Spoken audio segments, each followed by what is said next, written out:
वहीं बाबा बागेश्वर इन दिनों बिहार दौरे पर हैं। बिहार के अलग अलग जिलों में उनका कार्यक्रम होना है। बिहार दौरे से पहले बाबा बागेश्वर ने बिहार की धरती से हिंदू राष्ट्र की क्रांति की बात कही और इसी बात पर अब बिहार में सियासी आर पार शुरू हो गई है। इस मामले पर केंद्रीय मंत्री चिराग पासवान ने क्या कुछ कहा है, सुनिए।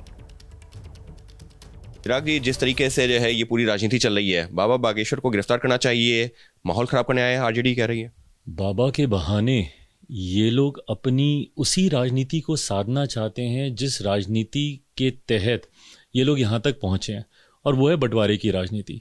इन लोगों को सांप्रदायिकता को बढ़ावा देना, तुष्टीकरण की राजनीति को बढ़ावा देना, ये सोच राजद और राजद जैसी तमाम दलों की रही है। आप उत्तर प्रदेश में देख लीजिए, समाजवादी पार्टी, औरंगजेब के लोग समर्थक बन जाते हैं, यहाँ पे सनातन का विरोध करते हैं, इनके लिए कुंभ फालतू हो जाता है, वो मृत्यु कुंभ हो जाता है। इस तरीके की भाषा का इस्तेमाल करना ऐसे दलों की आदत बन गई है। क्यों? क्योंकि इनको ये तुष्टीकरण की राजनीति सूट करती है, खास तौर पर राजद, क्योंकि इनको अब इस बात का एहसास हो रहा है कि इनका जो कोर वोटर रहा है मुसलमान भी अब इनसे दूर होता जा रहा है, और उसको एक साथ साधने के लिए इनके पास सोच बस ये बच जाती है कि किसी भी तरीके से हिंदू धर्म को गाली दो, सनातन को गाली दो, ऐसे धर्म गुरुओं को गाली दो जो कि सनातन का प्रचार करते हैं। आप मुझे बताइए ना, बाबा बागेश्वर से आपका क्या लेना देना है भाई?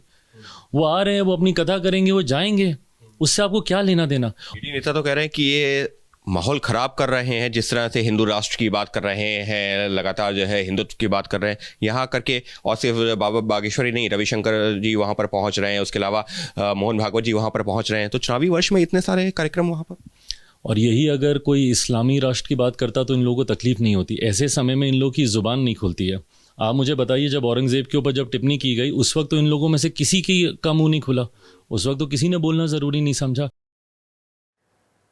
तो धीरेन्द्र शास्त्री पहले ही ये साफ कर चुके हैं कि वो किसी पार्टी के प्रचारक नहीं है, बल्कि हिंदू विचारक हैं और हिंदू समाज को एकजुट करने के मकसद से ही बिहार पहुंचे हुए। इससे पहले बिहार में बाबा की सभा को लेकर भी परमिशन नहीं मिल पाई थी और अब आरजेडी ये आरोप लगा रही है कि बाबा बागेश्वर माहौल खराब करने आए हैं और ऐसे में उनकी गिरफ्तारी होनी चाहिए। चुनावी साल में बाबाओं के दौरे होते हैं, ये आरोप आरजेडी की ओर से लगाया गया है। बाबा बागेश्वर के दौरे पर रोक लगाई जानी चाहिए, यहाँ तक कि समाज में तनाव फैलाने की कोशिश कर रहे हैं बाबा बागेश्वर, इसलिए इनकी गिरफ्तारी होनी चाहिए। चुनावी साल में ये बीजेपी की चाल है, ये साजिश का आरोप आरजेडी बीजेपी पर लगा रही है, क्योंकि 6 महीने के आसपास का वक्त अब बचा है बिहार विधानसभा चुनाव होने में। और ऐसे में अब बिहार में बाबा बागेश्वर के इस दौरे के पीछे चुनावी राजनीति है।